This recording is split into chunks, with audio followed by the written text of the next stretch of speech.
मेरा नाम रोशनी है ते मैं एक जवान कुड़ी दी मां हाँ। जिवें जिवें मेरी कुड़ी जवान हो रही सी वो हमेशा ही अपने कमरे विच बंद रह के पढ़ाई करती रहिंदी सी ते मैं अपनी कुड़ी दी इस गल तो बहुत खुश सी कि मेरी कुड़ी पढ़ाई विच बहुत हुशियार सी। वो हमेशा तो ही चंगे नंबर लियाउंदी सी। मेरा पति इस दुनिया तो जा चुकिया सी। एक रात मैं सुपने विच अपने पति नूं देखिया। वो मैनूं कहण लगे 2-3 दिन तू कुड़ी दे कमरे विच लुक जाना ते रात नूं देखना वो अपने कमरे विच की करदी है। मैं अजिहा ही किता, पर जो मेरियां अखां दे सामने आया उसनूं देख के मेरे पैरां थल्लों जमीन निकल गई। मैं अपने मरे होए पति दी गल नूं टाल नहीं सकदी सी। फिर मेरी हैरानी उदों होई जदों रात दे 2 वजे मैं अपनी कुड़ी दे कमरे विच अलमारी दे पिछे लुक गई। मेरी कुड़ी ने जो किता उसनूं देख के तां मेरे होश उड़ गए सी। मैं 22 साल दी सी उदों मैं विधवा हो गई ते मेरा विआह 21 साल की उम्र विच ही हो गया सी। मैं अपने पति नूं बहुत प्यार करया करदी सी, इसलिए मैं दूजा विआह नहीं किता ते सारी जिंदगी अपने पति दे नां ते गुजारन दा फैसला लिया। मैं एक 7 साल की बच्ची दी मां सी जिस दी परवरिश मैं खूब दिल लगा के ते प्यार नाल कीती। जदों मरण दे बाद मैं अपने पति नूं मूँह दिखावां तां उन्हां दे सामणे गर्व नाल कह सकां कि मैं तुहाडी कुड़ी दी परवरिश बहुत चंगी करके आई हाँ। रब दी किरपा है कि मेरी कुड़ी हुण 20 साल की हो चुकी है ते हुण आले दुआले दे लोग मैनूं कहंदे हन कि संतान एक होनी चाहिए पर चंगी होनी चाहिए है जिवें कि तेरी कुड़ी है। लोग मेरी कुड़ी दी बहुत तारीफ करया करदे सी ते नाल ही नाल मेरी परवरिश दी भी। ये गल सुन के मेरा सिर गर्व नाल ਉੱਚਾ हो जाता। मेरी कुड़ी डिंपी सच विच बहुत ही चंगी ते हुशियार कुड़ी है।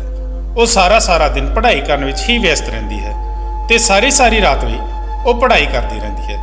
वो जदों इन्नी ज़्यादा पढ़ाई करती है तो मेरे दिल विच उसदे लई प्यार पैदा हो जाता है। फिर मैनूं उस राज का ख्याल आउंदा है जो मैं अपनी कुड़ी तो लुका रखिया है।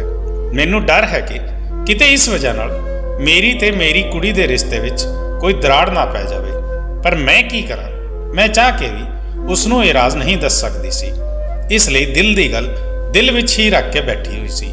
मैं चाहुंदी सी कि मेरी कुड़ी दा विआह जल्दी तो जल्दी हो जावे।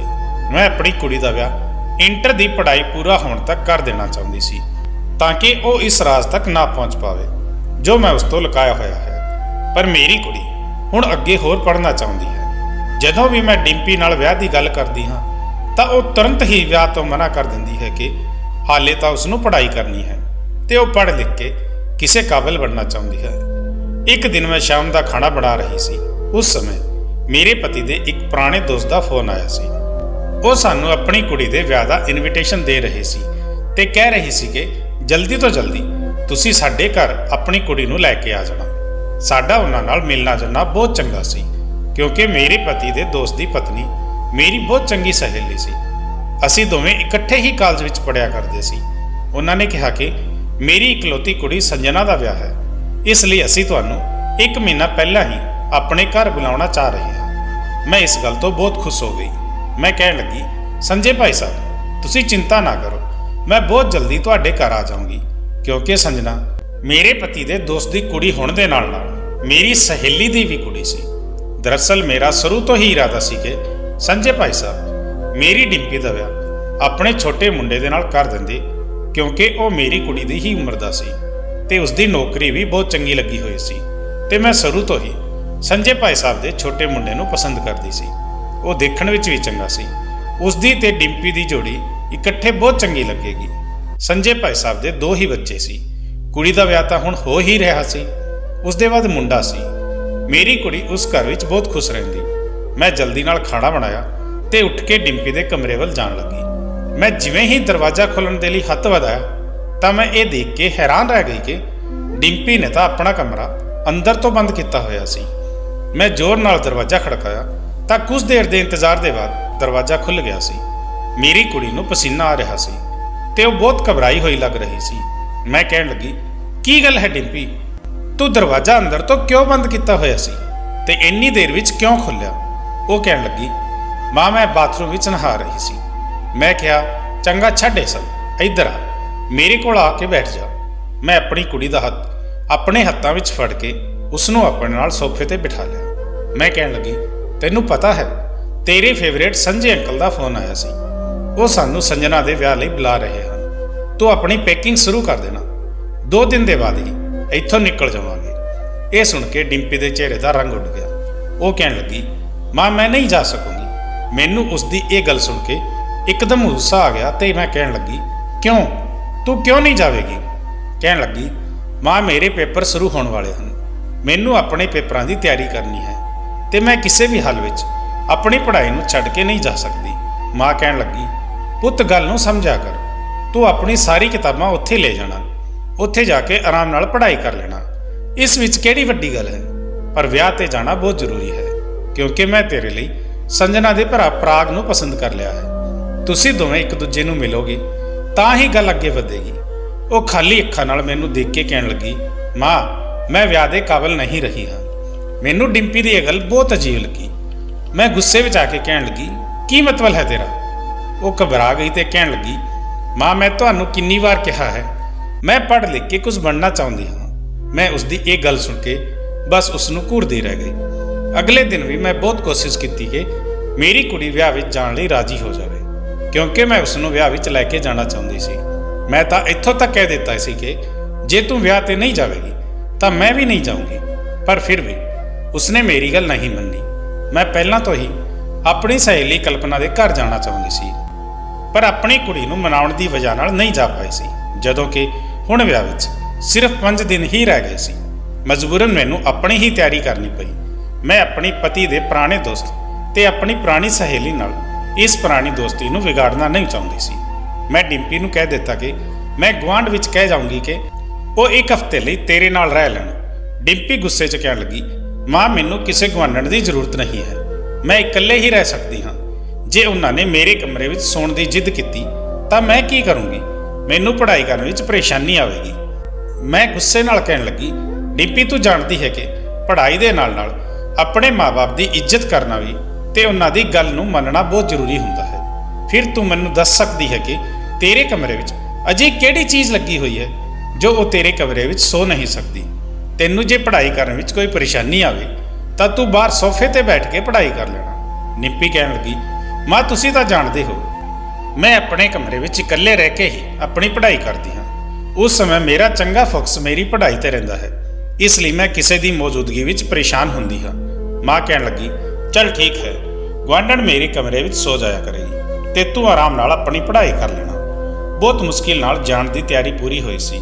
ਮੈਂ ਜਾਣਦੀ ਸੀ ਕਿ ਸੰਜੇ ਭਾਈ ਤੇ ਕਲਪਨਾ ਡਿੰਪੀ ਦੇ ਬਾਰੇ ਵਿੱਚ ਮੈਨੂੰ ਜ਼ਰੂਰ ਪੁੱਛਣਗੇ ਕਿ ਡਿੰਪੀ ਵਿਆਹ ਵਿੱਚ ਕਿਉਂ ਨਹੀਂ ਆਈ। ਜਿਵੇਂ ਹੀ ਮੈਂ ਵਿਆਹ ਵਾਲੇ ਘਰ ਵਿੱਚ ਪਹੁੰਚੀ ਤਾਂ ਸੰਜੇ ਭਾਈ ਸਾਹਿਬ ਕਹਿਣ ਲੱਗੇ, ਅਰੇ ਭਾਬੀ ਤੁਸੀਂ ਮੇਰੀ ਡਿੰਪੀ ਕੁੜੀ ਨੂੰ ਕਿਉਂ ਨਹੀਂ ਲੈ ਕੇ ਆਏ? ਤੇ ਉਹਨਾਂ ਦੀ ਇਸ ਗੱਲ ਵਿੱਚ ਕਲਪਨਾ ਵੀ ਹਾਂ ਵਿੱਚ ਹਾਂ ਮਿਲਾਉਣ ਲੱਗੀ। ਮੈਂ ਡਰਦੇ ਡਰਦੇ ਕਹਿਣ ਲੱਗੀ, ਉਹ ਮੇਰੀ ਕੁੜੀ ਆਪਣੀ ਪੜ੍ਹਾਈ ਨੂੰ ਲੈ ਕੇ ਬਹੁਤ ਸੀਰੀਅਸ ਰਹਿੰਦੀ ਹੈ, ਉਸਦੇ ਪੇਪਰ ਹੋਣ ਵਾਲੇ ਹਨ, ਇਸ ਲਈ ਉਹ ਨਹੀਂ ਆ ਸਕੀ। ਕਹਿਣ ਲੱਗੀ, ਜਦੋਂ ਮੇਰੇ ਪੇਪਰ ਖਤਮ ਹੋ ਜਾਣਗੇ ਉਸ ਸਮੇਂ ਮੈਂ ਸੰਜੇ ਅੰਕਲ ਤੇ ਕਲਪਨਾ ਆਂਟੀ ਦੇ ਘਰ ਚਲੀ ਜਾਊਂਗੀ, ਬਸ ਇਸ ਲਈ ਨਹੀਂ ਆਈ, ਪਰ ਉਹ ਬਾਅਦ ਵਿੱਚ ਆ ਜਾਵੇਗੀ ਜਦੋਂ ਉਸਦੇ ਪੇਪਰ ਹੋ ਜਾਣਗੇ। ਤਾਂ ਸੰਜੇ ਭਾਈ ਸਾਹਿਬ ਕਹਿਣ ਲੱਗੇ, ਅਰੇ ਵਾਹ ਇਹ ਤਾਂ ਬਹੁਤ ਚੰਗੀ ਗੱਲ ਹੈ। ਤੇ ਕਲਪਨਾ ਵੀ ਕਹਿਣ ਲੱਗੀ, ਰੋਸ਼ਨੀ ਤੂੰ ਆਪਣੀ ਕੁੜੀ ਦੀ ਪਰਵਰਿਸ਼ ਬਹੁਤ ਚੰਗੀ ਕੀਤੀ ਹੈ। ਫਿਰ ਸੰਜੇ ਭਾਈ ਸਾਹਿਬ ਮੇਰੇ ਵੱਲ ਦੇਖਦੇ ਹੋਏ ਕਹਿਣ ਲੱਗੇ, ਭਾਬੀ ਵਿਆਹ ਵਾਲਾ ਘਰ ਹੈ ਤੇ ਖੁਸ਼ੀ ਦਾ ਮੌਕਾ ਹੈ, ਇਸ ਲਈ ਮੈਂ ਚਾਹੁੰਦਾ ਹਾਂ ਕਿ ਮੈਂ ਵੀ ਤੁਹਾਨੂੰ ਇੱਕ ਖੁਸ਼ਖਬਰੀ ਸੁਣਾ ਦੇਵਾਂ। ਮੇਰੀ ਇੱਛਾ ਹੈ ਕਿ ਮੈਂ ਆਪਣੇ ਮਰੇ ਹੋਏ ਦੋਸਤ ਦੀ ਕੁੜੀ ਨੂੰ ਆਪਣੇ ਘਰ ਦੀ ਨੂੰਹ ਬਣਾ ਲਵਾਂ, ਆਪਣੇ ਪਰਾਗ ਦੀ ਪਤਨੀ ਦੇ ਰੂਪ ਵਿੱਚ ਡਿੰਪੀ ਨੂੰ ਦੇਖ ਲਵਾਂ। ਇਸ ਗੱਲ ਤੇ ਕਲਪਨਾ ਵੀ ਬਹੁਤ ਖੁਸ਼ ਹੋ ਰਹੀ ਸੀ। ਕਲਪਨਾ ਨੇ ਕਿਹਾ ਕਿ ਜਿਵੇਂ ਹੀ ਸੰਜਨਾ ਦੇ ਵਿਆਹ ਦੀਆਂ ਰਸਮਾਂ ਖਤਮ ਹੋ ਜਾਣਗੀਆਂ ਤਾਂ ਮੈਂ ਤੇਰੇ ਘਰ ਡਿੰਪੀ ਦਾ ਰਿਸ਼ਤਾ ਲੈ ਕੇ ਆਉਂਗੀ। ਇਹ ਗੱਲ ਸੁਣ ਕੇ ਮੇਰੀਆਂ ਅੱਖਾਂ ਵਿੱਚ ਹੰਝੂ ਆ ਗਏ ਸੀ। ਮੈਂ ਸੰਜੇ ਭਾਈ ਸਾਹਿਬ ਤੇ ਕਲਪਨਾ ਨੂੰ ਕਿਹਾ, ਤੁਸੀਂ ਦੋਵਾਂ ਨੇ ਤਾਂ ਮੇਰੇ ਦਿਲ ਦੀ ਗੱਲ ਕਹਿ ਦਿੱਤੀ ਹੈ। ਇਹ ਖਬਰ ਸੁਣ ਕੇ ਤਾਂ ਮੈਂ ਬਹੁਤ ਖੁਸ਼ ਹਾਂ। ਸੰਜੇ ਭਾਈ ਸਾਹਿਬ ਤਾਂ ਖੁਸ਼ ਹੋ ਕੇ ਅੱਗੇ ਵਧ ਗਏ ਸੀ, ਪਰ ਕਲਪਨਾ ਨੇ ਮੈਨੂੰ ਗਲ ਲਗਾ ਲਿਆ ਤੇ ਕਹਿਣ ਲੱਗੀ, ਸਾਡੀ ਦੋਸਤੀ ਨੂੰ ਹੁਣ ਰਿਸ਼ਤੇਦਾਰੀ ਵਿੱਚ ਬਦਲਣਾ ਚਾਹੁੰਦੇ ਹਾਂ। ਇਸ ਤਰ੍ਹਾਂ ਨਾਲ ਸਾਡੀ ਦੋਸਤੀ ਅੱਗੇ ਤੱਕ ਕਾਇਮ ਰਹੇਗੀ। ਸੰਜਨਾ ਦੇ ਵਿਆਹ ਵਿੱਚ ਬਹੁਤ ਮਜ਼ਾ ਆਇਆ ਸੀ। ਵਿਆਹ ਚੰਗਾ ਹੋ ਗਿਆ ਤੇ ਵਿਆਹ ਪੂਰਾ ਹੋਣ ਤੋਂ ਬਾਅਦ ਮੈਂ ਆਪਣੇ ਘਰ ਆ ਗਈ। ਗੁਆਂਢਣ ਤਾਂ ਮੇਰੀ ਕੁੜੀ ਨਾਲ ਬਹੁਤ ਖੁਸ਼ ਹੋ ਰਹੀ ਸੀ। ਕਹਿਣ ਲੱਗੀ, ਮੈਂ ਤੇਰੀ ਕੁੜੀ ਜਿੰਨੀ ਚੰਗੀ ਤੇ ਸਮਝਦਾਰ ਕੁੜੀ ਨਹੀਂ ਦੇਖੀ। ਇਹ ਗੱਲ ਸੁਣ ਕੇ ਮੈਂ ਬਹੁਤ ਜ਼ਿਆਦਾ ਖੁਸ਼ ਹੋ ਗਈ। ਮੈਂ ਆਪਣੀ ਗੁਆਂਢਣ ਅੰਜਲੀ ਦਾ ਧੰਨਵਾਦ ਕੀਤਾ ਤੇ ਕਿਹਾ ਕਿ ਤੁਸੀਂ ਇੱਥੇ ਮੇਰੀ ਗੈਰ ਮੌਜੂਦਗੀ ਵਿੱਚ ਮੇਰੀ ਕੁੜੀ ਦਾ ਧਿਆਨ ਰੱਖਿਆ। ਮੈਂ ਉਸ ਨੂੰ ਕੁਝ ਗਿਫਟ ਵੀ ਦਿੱਤੇ ਤੇ ਉਸ ਦੇ ਬਾਅਦ ਉਹ ਆਪਣੇ ਘਰ ਚਲੀ ਗਈ। ਮੈਂ ਡਿੰਪੀ ਨੂੰ ਦੱਸ ਦਿੱਤਾ ਕਿ ਸੰਜੇ ਅੰਕਲ ਤੇ ਕਲਪਨਾ ਆਂਟੀ ਨੇ ਪਰਾਗ ਦੇ ਲਈ ਤੇਰਾ ਹੱਥ ਮੰਗ ਲਿਆ ਹੈ। ਉਹ ਚਾਹੁੰਦੇ ਹਨ ਕਿ ਤੇਰਾ ਵਿਆਹ ਉਹਨਾਂ ਦੇ ਮੁੰਡੇ ਪਰਾਗ ਦੇ ਨਾਲ ਹੋ ਜਾਵੇ।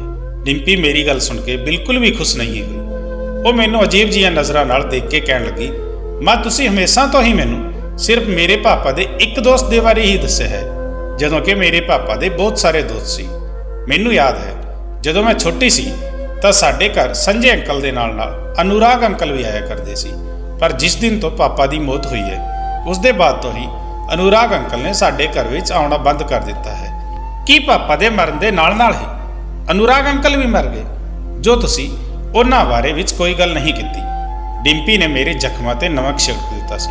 ਮੈਂ ਗੁੱਸੇ ਨਾਲ ਕਹਿਣ ਲੱਗੀ, ਹਾਂ ਨਹੀਂ ਦੱਸਿਆ ਮੈਂ ਤੈਨੂੰ ਅਨੁਰਾਗ ਦੇ ਬਾਰੇ ਵਿੱਚ। ਤੂੰ ਜਾਣਦੀ ਹੈ ਕਿ ਤੇਰੇ ਪਾਪਾ ਨੇ ਮੇਰੇ ਨਾਲ ਲਵ ਮੈਰਿਜ ਕੀਤੀ ਸੀ ਤੇ ਤੇਰੇ ਪਾਪਾ ਦੇ ਪਰਿਵਾਰ ਵਾਲੇ ਸਾਡਾ ਵਿਆਹ ਨਹੀਂ ਕਰਵਾਉਣਾ ਚਾਹੁੰਦੇ ਸੀ, ਜਦੋਂ ਕਿ ਤੇਰੇ ਅਨੁਰਾਗ ਅੰਕਲ ਦਾ ਸਾਡੇ ਘਰ ਵਿੱਚ ਬਚਪਨ ਤੋਂ ਆਉਣਾ ਜਾਣਾ ਸੀ। ਸਾਡੇ ਵਿਆਹ ਦੇ ਕੁਝ ਮਹੀਨੇ ਪਹਿਲਾਂ ਹੀ ਅਨੁਰਾਗ ਦਾ ਵੀ ਵਿਆਹ ਹੋ ਗਿਆ ਸੀ। ਤੇਰੇ ਪਾਪਾ ਦੇ ਮਰਨ ਤੋਂ ਬਾਅਦ ਅਨੁਰਾਗ ਦੀ ਪਤਨੀ ਨੇ ਮੇਰੇ ਘਰ ਵਿੱਚ ਇੰਨੇ ਜ਼ਿਆਦਾ ਫਸਾਦ ਫੈਲਾਏ ਸੀ ਕਿ ਮੇਰੇ ਸਹੁਰੇ ਵਾਲੇ ਮੇਰੇ ਨਾਲ ਨਫ਼ਰਤ ਕਰਨ ਲੱਗੇ ਸੀ ਤੇ ਉਹ ਮੈਨੂੰ ਘਰ ਤੋਂ ਨਿਕਾਲਣਾ ਚਾਹੁੰਦੇ ਸੀ ਤੇ ਮੈਂ ਬੇਸਹਾਰਾ ਸੀ ਕਿਉਂਕਿ ਮੇਰੇ ਮਾਤਾ ਪਿਤਾ ਨਹੀਂ ਸੀ। ਮੈਂ ਬੇਸਹਾਰਾ ਕਿੱਥੇ ਜਾਂਦੀ? ਕਿਸੇ ਨੇ ਮੇਰੀ ਗੱਲ ਤੇ ਯਕੀਨ ਵੀ ਨਹੀਂ ਕੀਤਾ ਸੀ। ਜਿਸ ਤਰ੍ਹਾਂ ਨਾਲ ਅਨੁਰਾਗ ਦੀ ਪਤਨੀ ਨੇ ਮੇਰੇ ਸਹੁਰੇ ਵਾਲਿਆਂ ਦੇ ਕੰਨ ਭਰ ਦਿੱਤੇ ਸੀ, ਉਹ ਲੋਕ ਮੇਰੀ ਗੱਲ ਮੰਨਣ ਨੂੰ ਤਿਆਰ ਹੀ ਨਹੀਂ ਸੀ, ਬਲਕਿ ਉਹਨਾਂ ਲੋਕਾਂ ਨੂੰ ਮੇਰੀ ਕਿਸੇ ਗੱਲ ਤੇ ਯਕੀਨ ਹੀ ਨਹੀਂ ਸੀ।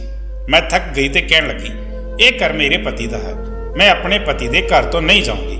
ਉਹਨਾਂ ਨੇ ਅੱਡੀ ਚੋਟੀ ਦਾ ਜ਼ੋਰ ਲਗਾ ਲਿਆ ਤੇ ਫਿਰ ਆਖਰਕਾਰ ਮੈਂ ਵੀ ਹਿੰਮਤ ਹਾਰ ਗਈ ਕਿਉਂਕਿ ਤੂੰ ਮੇਰੇ ਨਾਲ ਸੀ।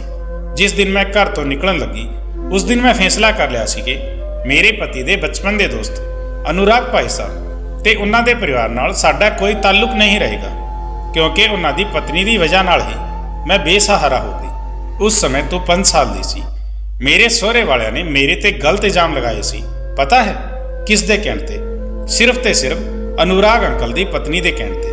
ਪਰ ਜਦੋਂ ਕਿ ਅਨੁਰਾਗ ਭਾਈ ਸਾਹਿਬ ਚੰਗੀ ਤਰ੍ਹਾਂ ਤੋਂ ਇਹ ਗੱਲ ਜਾਣਦੇ ਸੀ ਕਿ ਮੈਂ ਗਲਤ ਨਹੀਂ ਹਾਂ, ਮੇਰੇ ਤੇ ਇਲਜ਼ਾਮ ਲਗਾਏ ਜਾ ਰਹੇ ਸੀ, ਉਹ ਵੀ ਉਹਨਾਂ ਦੀ ਪਤਨੀ ਦੇ ਕਹਿਣ ਤੇ। ਪਰ ਉਹਨਾਂ ਦੀ ਪਤਨੀ ਨੇ ਮੇਰੇ ਨਾਲ ਅਜਿਹਾ ਇਸ ਲਈ ਕੀਤਾ ਕਿਉਂਕਿ ਮੈਂ ਸੋਹਣੀ ਸੀ ਤੇ ਜਦੋਂ ਕਿ ਉਹ ਸੋਹਣੀ ਨਹੀਂ ਸੀ, ਇਸ ਲਈ ਉਹ ਮੇਰੀ ਖੂਬਸੂਰਤੀ ਤੋਂ ਜਲਦੀ ਸੀ ਤੇ ਉਹਨਾਂ ਨੇ ਮੇਰੇ ਸਹੁਰੇ ਵਾਲਿਆਂ ਨੂੰ ਆਪਣੇ ਵੱਲ ਕਰ ਲਿਆ ਸੀ। ਉਹ ਤਾਂ ਚੰਗਾ ਹੋਇਆ ਕਿ ਤੇਰੇ ਚਾਚਾ ਜੀ ਨੇ ਮੇਰਾ ਤੇ ਤੇਰਾ ਖਿਆਲ ਕਰਦੇ ਹੋਏ ਸਾਨੂੰ ਉਸ ਘਰ ਤੋਂ ਹਿੱਸਾ ਦਿਵਾ ਦਿੱਤਾ, ਜਿਸ ਦੇ ਪੈਸੇ ਨਾਲ ਅਸੀਂ ਇੱਕ ਘਰ ਖਰੀਦ ਲਿਆ।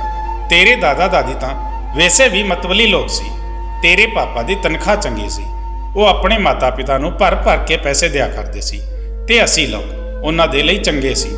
ਪਰ ਜਦੋਂ ਤੇਰੇ ਪਿਤਾ ਮਰ ਗਏ ਤਾਂ ਉਹਨਾਂ ਦੀ ਕੁੜੀ ਤੇ ਪਤਨੀ ਉਹਨਾਂ ਲਈ ਬੁਰੇ ਹੋ ਗਏ ਸੀ। ਤੇਰੇ ਚਾਚਾ ਚਾਚੀ ਬਹੁਤ ਚੰਗੇ ਲੋਕ ਸੀ, ਇਸ ਲਈ ਉਹ ਸਾਡੇ ਘਰ ਵਿੱਚ ਆਉਣਾ ਜਾਣਾ ਰੱਖਦੇ ਸੀ ਤੇ ਮੁਸ਼ਕਿਲ ਸਮੇਂ ਵਿੱਚ ਉਹਨਾਂ ਨੇ ਸਾਡਾ ਸਾਥ ਵੀ ਦਿੱਤਾ। ਪਰ ਤੇਰੇ ਦਾਦਾ ਦਾਦੀ ਤਾਂ ਅਨੁਰਾਗ ਦੀ ਪਤਨੀ ਦੇ ਕਹਿਣ ਵਿੱਚ ਆ ਗਏ ਸੀ ਤੇ ਉਹਨਾਂ ਨੇ ਆਪਣੇ ਘਰ ਤੋਂ ਸਾਨੂੰ ਕੱਢ ਦਿੱਤਾ ਸੀ ਕਿਉਂਕਿ ਅਨੁਰਾਗ ਦੀ ਪਤਨੀ ਨੇ ਸਾਡੇ ਘਰ ਵਿੱਚ ਅੱਗ ਜੋ ਭੜਕਾ ਦਿੱਤੀ ਸੀ। ਤੇਰੇ ਦਾਦਾ ਦਾਦੀ ਨੇ ਬਹੁਤ ਕੋਸ਼ਿਸ਼ ਕੀਤੀ ਕਿ ਉਹ ਤੈਨੂੰ ਆਪਣੇ ਕੋਲ ਰੱਖਣਾ ਚਾਹੁੰਦੇ ਸੀ, ਪਰ ਮੈਂ ਸਾਫ਼ ਮਨਾ ਕਰ ਦਿੱਤਾ ਤਾਂ ਮੈਨੂੰ ਧਮਕਾਉਣ ਲੱਗੇ, ਉਹ ਤੈਨੂੰ ਮੇਰੇ ਤੋਂ ਜ਼ਬਰਦਸਤੀ ਖੋਲਣਗੇ। ਮੈਂ ਉਹਨਾਂ ਦੀਆਂ ਧਮਕੀਆਂ ਨੂੰ ਦੇਖ ਕੇ ਹੈਰਾਨ ਰਹਿ ਗਈ, ਇਸ ਲਈ ਮੈਂ ਪੁਲਿਸ ਵਿੱਚ ਆ ਕੇ ਉਹਨਾਂ ਦੇ ਖਿਲਾਫ ਰਿਪੋਰਟ ਦਰਜ ਕਰਵਾ ਦਿੱਤੀ।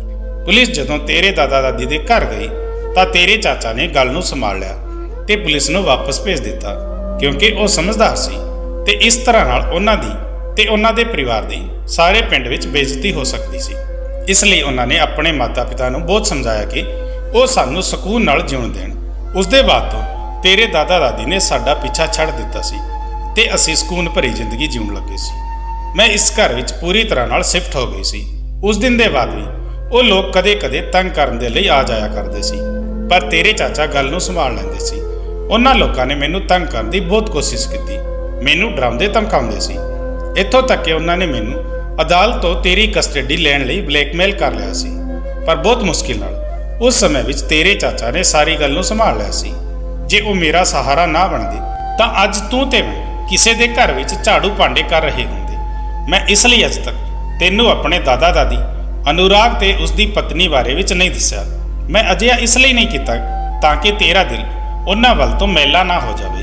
ਇਹ ਗੱਲ ਸੁਣ ਕੇ ਡਿੰਪੀ ਦਾ ਚਿਹਰਾ ਉਤਰ ਗਿਆ ਸੀ। ਉਹ ਬਹੁਤ ਪਰੇਸ਼ਾਨ ਹੋ ਗਈ ਸੀ ਤੇ ਮੈਂ ਉੱਠ ਕੇ ਆਪਣੇ ਕਮਰੇ ਵਿੱਚ ਆ ਗਈ ਸੀ। ਮੈਨੂੰ ਪਿਛਲੇ ਦਿਨਾਂ ਦੀਆਂ ਪਰੇਸ਼ਾਨੀਆਂ ਅੱਜ ਵੀ ਯਾਦ ਆਉਂਦੀਆਂ ਸੀ ਤੇ ਆਪਣੇ ਪਤੀ ਦੀ ਬਹੁਤ ਯਾਦ ਆਉਂਦੀ ਸੀ। ਮੇਰੀ ਅਲਮਾਰੀ ਵਿੱਚ ਮੇਰੇ ਪਤੀ ਦੇ ਲਵ ਲੈਟਰ, ਉਹਨਾਂ ਨਾਲ ਮੇਰੀ ਫੋਟੋ, ਇਹ ਸਾਰੀਆਂ ਨਿਸ਼ਾਨੀਆਂ ਮੇਰੇ ਕੋਲ ਅੱਜ ਵੀ ਰੱਖੀਆਂ ਹੋਈਆਂ ਸੀ। ਮੈਂ ਇੱਕ ਇੱਕ ਚੀਜ਼ ਨੂੰ ਦੇਖ ਕੇ ਰੋਂਦੀ ਜਾ ਰਹੀ ਸੀ। ਮੈਂ ਆਪਣੇ ਮਰੇ ਪਤੀ ਦੇ ਲਵ ਲੈਟਰ ਪੜ੍ਹ ਕੇ ਰੋਂਦੀ ਤਾਂ ਕਦੇ ਉਹਨਾਂ ਨੂੰ ਚੁੰਮਣ ਲੱਗਦੀ ਸੀ। ਮੈਂ ਹਰ ਚੀਜ਼ ਬਹੁਤ ਧਿਆਨ ਨਾਲ ਦੇਖ ਰਹੀ ਸੀ। ਉਸ ਸਮੇਂ ਅਚਾਨਕ ਮੇਰੀ ਨਜ਼ਰ ਡਾਇਰੀ ਤੇ ਪਈ। ਉਸ ਵਿੱਚੋਂ ਇੱਕ ਡਾਇਰੀ ਗਾਇਬ ਸੀ ਜੋ ਮੇਰੇ ਪਤੀ ਦੀ ਸੀ, ਤੇ ਮੇਰੇ ਪਤੀ ਨੂੰ ਡਾਇਰੀ ਲਿਖਣ ਦਾ ਬਹੁਤ ਸ਼ੌਂਕ ਸੀ। ਉਹ ਲਾਲ ਕਵਰ ਵਾਲੀ ਡਾਇਰੀ ਪਤਾ ਨਹੀਂ ਕਿੱਥੇ ਚਲੀ ਗਈ। ਮੈਂ ਅੰਦਰ ਹੀ ਅੰਦਰ ਬਹੁਤ ਡਰ ਰਹੀ ਸੀ ਤੇ ਮੈਂ ਸਾਰੀ ਅਲਮਾਰੀ ਵਿੱਚ ਉਸ ਡਾਇਰੀ ਨੂੰ ਲੱਭ ਲਿਆ। ਇੱਥੋਂ ਤੱਕ ਕਿ ਆਪਣੇ ਕਮਰੇ ਦੀ ਪੂਰੀ ਤਲਾਸ਼ੀ ਲੈ ਲਈ, ਪਰ ਉਹ ਡਾਇਰੀ ਮੈਨੂੰ ਕਿਤੇ ਨਜ਼ਰ ਨਹੀਂ ਆ ਰਹੀ ਸੀ। ਫਿਰ ਮੇਰੇ ਦਿਲ ਵਿੱਚ ਖਿਆਲ ਆਇਆ ਕਿ ਕਿਤੇ ਉਹ ਡਾਇਰੀ ਡਿੰਪੀ ਦੇ ਹੱਥ ਤਾਂ ਨਹੀਂ ਲੱਗ ਗਈ, ਕਿਉਂਕਿ ਉਸ ਡਾਇਰੀ ਵਿੱਚ ਡਿੰਪੀ ਦੀ ਜ਼ਿੰਦਗੀ ਦਾ ਸਭ ਤੋਂ ਵੱਡਾ ਰਾਜ਼ ਲੁਕਿਆ ਹੋਇਆ ਸੀ। ਮੇਰੀ ਕੁੜੀ ਕਾਲਜ ਵੀ ਜਾਂਦੀ ਸੀ ਤੇ ਉੱਥੋਂ ਆ ਕੇ ਵੀ ਸਾਰਾ ਦਿਨ ਪੜ੍ਹਾਈ ਕਰਦੀ ਰਹਿੰਦੀ ਸੀ। ਮੇਰੀ ਹਰ ਗੱਲ ਨੂੰ ਮੰਨਦੀ ਸੀ, ਪਰ ਪਿਛਲੇ 1 ਮਹੀਨੇ ਤੋਂ ਮੇਰੀ ਕੁੜੀ ਬਹੁਤ ਪਰੇਸ਼ਾਨ ਲੱਗ ਰਹੀ ਸੀ ਤੇ ਬਹੁਤ ਹੀ ਅਜੀਬੋ-ਗਰੀਬ ਹਰਕਤ ਕਰਨ ਲੱਗੀ ਸੀ। ਉਸਨੇ ਸਭ ਕੁਝ ਛੱਡ ਦਿੱਤਾ ਸੀ, ਬਸ ਹਮੇਸ਼ਾ ਗੁੱਸੇ ਰਹਿਣ ਲੱਗੀ ਸੀ। ਉਹ ਮੇਰੀ ਗੱਲ ਵੀ ਨਹੀਂ ਮੰਨਦੀ ਸੀ। ਮੈਂ ਉਸ ਦੀ ਵਜ੍ਹਾ ਨਾਲ ਬਹੁਤ ਪਰੇਸ਼ਾਨ ਰਹਿਣ ਲੱਗੀ ਸੀ। ਇਸ ਲਈ ਮੈਂ ਸੋਚਿਆ ਕਿਸੇ ਸਮੇਂ ਵਿੱਚ ਉਸ ਦੇ ਕਮਰੇ ਦੀ ਤਲਾਸ਼ੀ ਲਵਾਂਗੀ। ਮੈਂ ਇਹ ਸਾਰੀ ਗੱਲ ਰਾਤ ਭਰ ਸੋਚਦੀ ਰਹੀ। ਇਸ ਤਰ੍ਹਾਂ ਨਾਲ ਸੋਚਦੇ ਸੋਚਦੇ ਹੀ ਸੋ ਗਈ। ਮੈਂ ਬਹੁਤ ਗੂੜੀ ਨੀਂਦ ਵਿੱਚ ਸੋ ਰਹੀ ਸੀ ਜਦੋਂ ਮੈਨੂੰ ਸੁਪਨੇ ਵਿੱਚ ਮੇਰੇ ਪਤੀ ਆਏ। ਉਹ ਕਹਿਣ ਲੱਗੇ, ਰੋਸ਼ਨੀ, ਤੂੰ 2-3 ਦਿਨ ਮੇਰੀ ਕੁੜੀ ਦੇ ਕਮਰੇ ਵਿੱਚ ਲੁਕ ਕੇ ਉਸ ਨੂੰ ਦੇਖਣਾ ਕਿ ਉਹ ਕੀ ਕਰਦੀ ਹੈ। ਜਦੋਂ ਮੇਰੀ ਅੱਖ ਖੁੱਲੀ ਤਾਂ ਮੈਨੂੰ ਬਹੁਤ ਹੈਰਾਨੀ ਹੋਈ ਕਿ ਆਖਿਰ ਇਹ ਕਿੱਦਾਂ ਦਾ ਸੁਪਨਾ ਸੀ। ਇਸ ਸੁਪਨੇ ਨੇ ਤਾਂ ਮੈਨੂੰ ਹੈਰਾਨ ਕਰਕੇ ਰੱਖ ਦਿੱਤਾ ਸੀ। ਮੇਰੇ ਪਤੀ ਬਹੁਤ ਸਾਲਾਂ ਬਾਅਦ ਮੇਰੇ ਸੁਪਨੇ ਵਿੱਚ ਆਏ ਸੀ ਤੇ ਸੁਪਨਾ ਵੀ ਕਿੰਨਾ ਅਜੀਬ ਜਿਹਾ ਸੀ। ਮੈਨੂੰ ਇੱਕਦਮ ਚਿੰਤਾ ਹੋਣ ਲੱਗੀ ਕਿ ਕਿਤੇ ਮੇਰੀ ਕੁੜੀ ਕਿਸੇ ਮੁਸੀਬਤ ਵਿੱਚ ਤਾਂ ਨਹੀਂ। ਇਸ ਲਈ ਮੈਂ ਜਲਦੀ ਨਾਲ ਉੱਠ ਕੇ ਕੁੜੀ ਦੇ ਕਮਰੇ ਵੱਲ ਜਾਣ ਲੱਗੀ। ਕਮਰਾ ਖੋਲ੍ਹਣ ਲਈ ਜਿਵੇਂ ਹੀ ਮੈਂ ਹੱਥ ਅੱਗੇ ਵਧਾਇਆ ਤਾਂ ਇਹ ਦੇਖ ਕੇ ਹੈਰਾਨ ਰਹਿ ਗਈ ਕਿ ਰਾਤ ਦੇ ਇਸ ਸਮੇਂ ਵੀ ਮੇਰੀ ਕੁੜੀ ਦਾ ਕਮਰਾ ਅੰਦਰ ਤੋਂ ਬੰਦ ਸੀ। ਪਤਾ ਨਹੀਂ ਉਹ ਇਸ ਤਰ੍ਹਾਂ ਦੀ ਅਜੀਬ ਹਰਕਤਾਂ ਕਿਉਂ ਕਰਨ ਲੱਗੀ ਸੀ। ਇਸ ਤੋਂ ਪਹਿਲਾਂ ਤਾਂ ਕਦੇ ਉਸਨੇ ਕਮਰੇ ਨੂੰ ਜਿੰਦਾ ਨਹੀਂ ਲਗਾਇਆ ਹੋਇਆ ਸੀ। ਸਵੇਰ ਹੋਈ ਤਾਂ ਮੈਂ ਡਿੰਪੀ ਨੂੰ ਕਹਿਣ ਲੱਗੀ, ਤੂੰ ਰਾਤ ਨੂੰ ਆਪਣੇ ਕਮਰੇ ਦੇ ਦਰਵਾਜ਼ੇ ਨੂੰ ਲੋਕ ਕਿਉਂ ਕੀਤਾ ਸੀ? ਮੇਰੀ ਗੱਲ ਸੁਣ ਕੇ ਉਹ ਮੈਨੂੰ ਘੂਰ ਕੇ ਦੇਖਣ ਲੱਗੀ। ਮਾਂ, ਕੀ ਤੁਸੀਂ ਰਾਤ ਭਰ ਮੇਰੀ ਜਾਸੂਸੀ ਕਰਦੇ ਰਹਿੰਦੇ ਹੋ? ਮੈਂ ਉਸ ਨੂੰ ਮਜ਼ਾਕ ਵਿੱਚ ਟਾਲਣ ਦੀ ਕੋਸ਼ਿਸ਼ ਕੀਤੀ। ਇਸ ਲਈ ਮੈਂ ਹੱਸ ਕੇ ਕਹਿਣ ਲੱਗੀ, ਨਹੀਂ ਬੇਟਾ, ਉਹ ਤਾਂ ਬਸ ਰਾਤ ਨੂੰ ਮੈਨੂੰ ਡਰ ਲੱਗ ਰਿਹਾ ਸੀ, ਇਸ ਲਈ ਮੈਂ ਤੇਰੇ ਕੋਲ ਆ ਗਈ ਸੀ। ਮੈਂ ਹੱਸ ਕੇ ਗੱਲ ਟਾਲ ਦਿੱਤੀ। ਪਰ ਜੋ ਮੇਰੀ ਕੁੜੀ ਦਾ ਵਰਤਾਵ ਸੀ ਤੇ ਮੇਰੇ ਪਤੀ ਦਾ ਸੁਪਨਾ, ਇਹ ਸਭ ਮੈਨੂੰ ਬਹੁਤ ਪਰੇਸ਼ਾਨ ਕਰ ਰਿਹਾ ਸੀ। ਮੈਂ ਫੈਸਲਾ ਕਰ ਲਿਆ ਸੀ ਕਿ ਮੈਂ ਆਪਣੇ ਮਰੇ ਹੋਏ ਪਤੀ ਦੀ ਗੱਲ ਨੂੰ ਨਹੀਂ ਟਾਲ ਸਕਦੀ। ਉਸ ਰਾਤ ਮੈਂ ਆਪਣੀ ਕੁੜੀ ਦੇ ਕਮਰੇ ਵਿੱਚ ਜਾ ਕੇ ਉਸ ਦੀ ਅਲਮਾਰੀ ਦੇ ਪਿੱਛੇ ਲੁਕ ਗਈ। ਮੇਰੀ ਕੁੜੀ ਜਿਵੇਂ ਹੀ ਕਮਰੇ ਵਿੱਚ ਆਈ ਤਾਂ ਉਹ ਆਪਣੀਆਂ ਕਿਤਾਬਾਂ ਖੋਲ੍ਹ ਕੇ ਪੜ੍ਹਾਈ ਕਰਨ ਬੈਠ ਗਈ। ਉਹ ਤਾਂ ਆਪਣੀ ਪੜ੍ਹਾਈ ਕਰਨ ਵਿੱਚ ਵਿਅਸਤ ਸੀ, ਜਦੋਂ ਕਿ ਮੈਂ ਅਲਮਾਰੀ ਦੇ ਪਿੱਛੇ ਖੜੇ ਹੋ ਕੇ ਲੁਕ ਕੇ ਉਸ ਨੂੰ ਦੇਖ ਰਹੀ ਸੀ। ਸਾਰੀ ਰਾਤ ਮੇਰੀ ਕੁੜੀ ਪੜ੍ਹਾਈ ਕਰਨ ਵਿੱਚ ਵਿਅਸਤ ਰਹੀ। ਸਵੇਰ ਦੇ ਲਗਭਗ 6 ਵਜੇ ਉਸਨੇ ਆਪਣੀਆਂ ਕਿਤਾਬਾਂ ਨੂੰ ਬੰਦ ਕੀਤਾ ਤੇ ਉਹ ਆਪਣੇ ਬਿਸਤਰ 'ਚ ਜਾ ਕੇ ਲੇਟ ਗਈ ਤੇ ਸੋ ਗਈ। ਜਦੋਂ ਕਿ ਮੇਰੀ ਕੁੜੀ ਸਵੇਰ ਦੇ 8 ਵਜੇ ਕਾਲਜ ਜਾਂਦੀ ਸੀ, ਇਸ ਲਈ ਸਿਰਫ 1 ਘੰਟਾ ਹੀ ਸੌਂਦੀ ਸੀ। ਪਰ ਸਾਰੀ ਰਾਤ ਅਜਿਹਾ ਕੁਝ ਨਹੀਂ ਹੋਇਆ ਜੋ ਮੈਨੂੰ ਚੌਂਕਾ ਦਿੰਦਾ। ਸਵੇਰੇ ਜਦੋਂ ਮੇਰੀ ਕੁੜੀ 8 ਵਜੇ ਆਪਣੇ ਕਾਲਜ ਜਾਣ ਲਈ ਉੱਠੀ ਤੇ ਨਹਾਉਣ ਲਈ ਬਾਥਰੂਮ ਵਿੱਚ ਚਲੀ ਗਈ, ਉਸ ਸਮੇਂ ਮੈਂ ਜਲਦੀ ਨਾਲ ਭੱਜੀ ਤੇ ਆਪਣੇ ਕਮਰੇ ਵਿੱਚ ਆ ਗਈ। ਸਾਰੀ ਰਾਤ ਖੜੇ ਰਹਿਣ ਦੀ ਵਜ੍ਹਾ ਨਾਲ ਮੇਰੇ ਪੈਰਾਂ ਵਿੱਚ ਬੁਰੀ ਤਰ੍ਹਾਂ ਨਾਲ ਦਰਦ ਹੋ ਰਿਹਾ ਸੀ ਤੇ ਮੇਰਾ ਸਰੀਰ ਵੀ ਟੁੱਟ ਰਿਹਾ ਸੀ। ਮੈਂ ਸੋਚ ਵਿੱਚ ਪੈ ਗਈ ਕਿ ਮੈਂ ਛੋਟੇ ਬੱਚਿਆਂ ਦੀ ਤਰ੍ਹਾਂ ਇੱਕ ਸੁਪਨੇ ਦੇ ਪਿੱਛੇ ਕਿਉਂ ਪੈ ਗਈ ਹਾਂ। ਮੈਂ ਸੋਚਿਆ ਕਿ ਕੱਲ ਰਾਤ ਨੂੰ ਸੁਪਨੇ ਦੀ ਵਜ੍ਹਾ ਨਾਲ ਜ਼ਿਆਦਾ ਹੀ ਘਬਰਾ ਗਈ ਸੀ। ਇਸ ਲਈ ਮੈਂ ਸੋਚ ਲਿਆ ਸੀ ਕਿ ਹੁਣ ਮੈਂ ਰਾਤ ਦੇ ਸਮੇਂ ਡਿੰਪੀ ਦੇ ਕਮਰੇ ਵਿੱਚ ਨਹੀਂ ਜਾਊਂਗੀ। ਪਰ ਜਿਵੇਂ ਹੀ ਰਾਤ ਹੋਈ ਤੇ ਮੈਂ ਆਪਣੇ ਕਮਰੇ ਵਿੱਚ ਲੇਟੀ ਸੀ, ਉਸ ਸਮੇਂ ਮੇਰੇ ਕੰਨਾਂ ਵਿੱਚ ਵਾਰ-ਵਾਰ ਆਪਣੇ ਪਤੀ ਦੀ ਆਵਾਜ਼ ਸੁਣਾਈ ਦਿੰਦੀ ਰਹੀ, ਜਿਵੇਂ ਉਹ ਮੈਨੂੰ ਕਹਿ ਰਹੇ ਸਨ ਕਿ ਜਾ ਰੋਸ਼ਨੀ, ਡਿੰਪੀ ਦੇ ਕਮਰੇ ਵਿੱਚ ਚਲੀ ਜਾ। ਮੈਂ ਆਪਣੇ ਫੈਸਲੇ ਤੇ ਜ਼ਿਆਦਾ ਦੇਰ ਤੱਕ ਨਹੀਂ ਠਹਿਰ ਸਕੀ। ਇਸ ਲਈ ਮੈਂ ਰਾਤ ਹੁੰਦੇ ਹੀ ਇੱਕ ਵਾਰ ਫਿਰ ਤੋਂ ਆਪਣੀ ਕੁੜੀ ਦੇ ਕਮਰੇ ਵਿੱਚ ਜਾ ਕੇ ਉਸ ਦੀ ਅਲਮਾਰੀ ਦੇ ਪਿੱਛੇ ਲੁਕ ਗਈ। ਅੱਜ ਤਾਂ ਮੇਰੀਆਂ ਲੱਤਾਂ ਵਿੱਚ ਬਹੁਤ ਜ਼ਿਆਦਾ ਦਰਦ ਹੋ ਰਿਹਾ ਸੀ, ਪਰ ਮੈਂ ਬਰਦਾਸ਼ਤ ਕਰਦੀ ਰਹੀ ਤੇ ਖੜੀ ਰਹੀ। ਮੈਂ ਤਾਂ ਕਦੇ ਆਪਣੀ ਪਤੀ ਦੀ ਗੱਲ ਨੂੰ ਨਹੀਂ ਟਾਲਿਆ ਸੀ ਜਦੋਂ ਉਹ ਜਿਉਂਦੇ ਸੀ ਤੇ ਮੈਨੂੰ ਬਹੁਤ ਪਿਆਰ ਕਰਿਆ ਕਰਦੇ ਸੀ। ਅੱਜ ਮੈਂ ਕਿਵੇਂ ਉਹਨਾਂ ਦੀ ਗੱਲ ਨੂੰ ਟਾਲ ਸਕਦੀ ਸੀ? ਸਾਰੀ ਰਾਤ ਮੈਂ ਇਸ ਤਰ੍ਹਾਂ ਨਾਲ ਅਲਮਾਰੀ ਦੇ ਪਿੱਛੇ ਖੜੀ ਰਹੀ ਤੇ ਮੇਰੀ ਕੁੜੀ ਪੜ੍ਹਾਈ ਕਰ ਰਹੀ ਸੀ, ਇੱਕ ਦੇ ਬਾਅਦ ਇੱਕ ਕਿਤਾਬ ਨੂੰ ਪੜ੍ਹ ਰਹੀ ਸੀ। ਇਸ ਤਰ੍ਹਾਂ ਨਾਲ ਦੂਜੀ ਰਾਤ ਵੀ ਗੁਜ਼ਰ ਚੁੱਕੀ ਸੀ। ਮੈਂ ਸਵੇਰੇ ਫਿਰ ਆਪਣੇ ਕਮਰੇ 'ਚ ਆ ਕੇ ਸੋਚਣ ਲੱਗੀ ਕਿ ਸ਼ਾਇਦ ਇਹ ਸੁਪਨਾ ਮੈਨੂੰ ਇਸ ਲਈ ਆਇਆ ਹੋਵੇ ਕਿ ਮੈਂ ਰੋਜ਼ ਆਪਣੇ ਪਤੀ ਦੀ ਯਾਦਾਂ ਵਿੱਚ ਖੋਈ ਰਹਿੰਦੀ ਹਾਂ ਤੇ ਉਹਨਾਂ ਦੀ ਫੋਟੋ ਨੂੰ ਬਾਰ-ਬਾਰ ਦੇਖਦੀ ਹਾਂ। ਇਸ ਲਈ ਮੇਰੇ ਪਤੀ ਦੀਆਂ ਯਾਦਾਂ ਮੇਰੇ ਦਿਮਾਗ ਤੇ ਸਵਾਰ ਹੋ ਗਈਆਂ ਹਨ। ਸ਼ਾਇਦ ਇਸ ਸੁਪਨੇ ਦੀ ਕੋਈ ਹਕੀਕਤ ਹੀ ਨਾ ਹੋਵੇ। ਮੈਂ ਸੋਚ ਲਿਆ ਸੀ ਕਿ ਹੁਣ ਮੈਂ ਇਸ ਸੁਪਨੇ ਦੀ ਵਜ੍ਹਾ ਨਾਲ ਆਪਣੀ ਕੁੜੀ ਤੇ ਸ਼ੱਕ ਨਹੀਂ ਕਰੂੰਗੀ। ਮੈਂ ਥੋੜਾ ਜਿਹਾ ਆਰਾਮ ਕੀਤਾ ਤੇ ਉੱਠ ਕੇ ਨਾਸ਼ਤਾ ਬਣਾਉਣ ਲਈ ਰਸੋਈ ਵਿੱਚ ਚਲੀ ਗਈ। ਨਾਸ਼ਤਾ ਬਣਾ ਕੇ ਮੈਂ ਸੋਚਿਆ ਚੱਲ ਡਿੰਪੀ ਲਈ ਵੀ ਨਾਸ਼ਤਾ ਬਣਾ ਦਿੰਦੀ ਹਾਂ। ਮੈਂ ਜਿਵੇਂ ਹੀ ਉਸਦੇ ਕਮਰੇ ਵਿੱਚ ਉਸ ਨੂੰ ਨਾਸ਼ਤਾ ਦੇਣ ਦੇ ਲਈ ਗਈ, ਮੈਂ ਆਪਣੀ ਕੁੜੀ ਦੇ ਕਮਰੇ ਦੇ ਦਰਵਾਜ਼ੇ ਤੱਕ ਹੀ ਪਹੁੰਚੀ ਸੀ। ਉਸ ਸਮੇਂ ਉਸਦੇ ਕਮਰੇ ਤੋਂ ਆਉਂਦੀ ਹੋਈ ਆਵਾਜ਼ ਮੇਰੇ ਕੰਨਾਂ ਵਿੱਚ ਪਈ ਸੀ। ਉਹ ਰੋ ਰਹੀ ਸੀ ਤੇ ਮੈਂ ਘਬਰਾ ਗਈ ਕਿ ਪਤਾ ਨਹੀਂ ਮੇਰੀ ਕੁੜੀ ਨੂੰ ਕੀ ਹੋ ਗਿਆ ਹੈ ਤੇ ਉਹ ਇਸ ਤਰ੍ਹਾਂ ਨਾਲ ਕਿਉਂ ਰੋ ਰਹੀ ਹੈ। ਉਹ ਰੋਂਦੇ ਹੋਏ ਕਹਿਣ ਲੱਗੀ, ਮੈਨੂੰ ਅੱਜ ਤੇਰੀ ਬਹੁਤ ਯਾਦ ਆਈ ਹੈ, ਜਲਦੀ ਨਾਲ ਤੂੰ ਮੇਰੇ ਕੋਲ ਆ ਜਾ, ਮੈਂ ਤੇਰੇ ਬਿਨਾਂ ਨਹੀਂ ਰਹਿ ਸਕਦੀ। ਇਹ ਗੱਲ ਸੁਣ ਕੇ ਤਾਂ ਮੈਂ ਹੈਰਾਨ ਰਹਿ ਗਈ ਸੀ।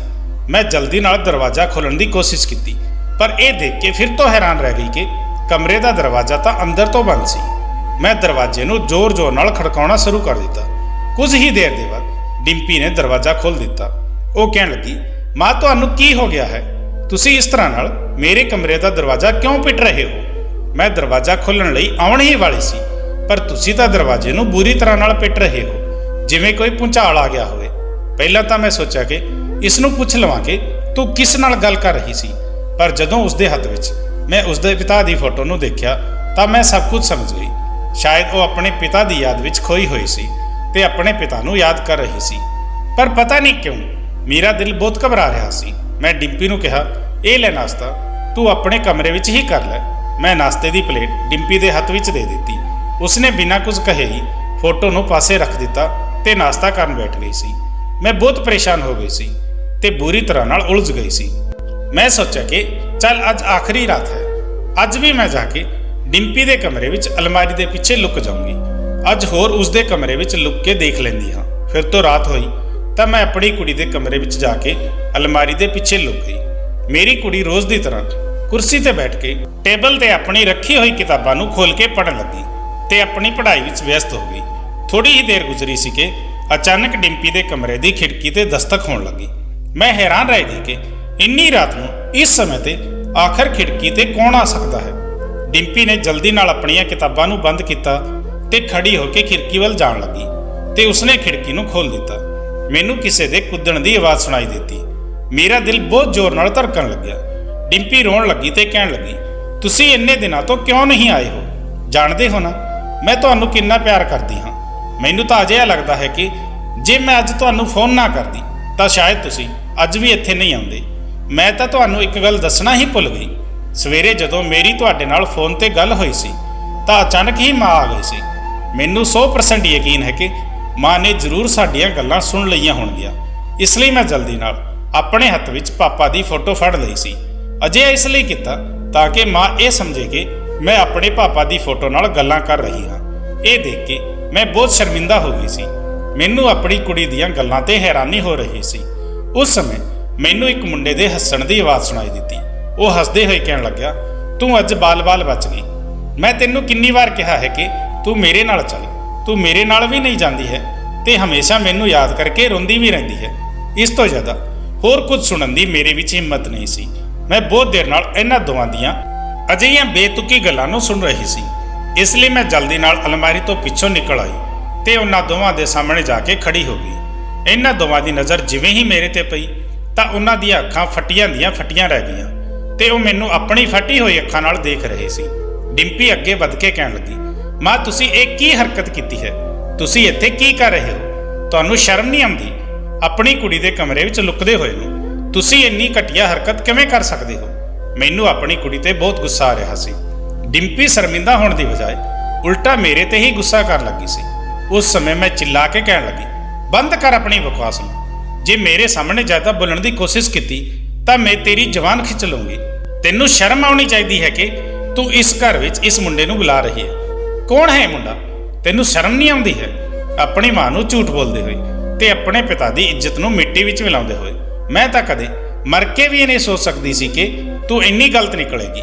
ਫੋਨ ਤੇ ਰੋ ਰੋ ਕੇ ਆਪਣੇ ਆਸ਼ਕ ਨੂੰ ਘਰ ਬੁਲਾਵੇਗੀ ਤੇ ਇਸ ਮੁੰਡੇ ਨੂੰ ਤਾਂ ਦੇਖ, ਬੇਗੈਰਤ ਇੱਥੋਂ ਭੱਜਿਆ ਵੀ ਨਹੀਂ, ਅੱਖਾਂ ਨਾਲ ਅੱਖਾਂ ਮਿਲਾ ਕੇ ਖੜਾ ਹੋਇਆ ਹੈ।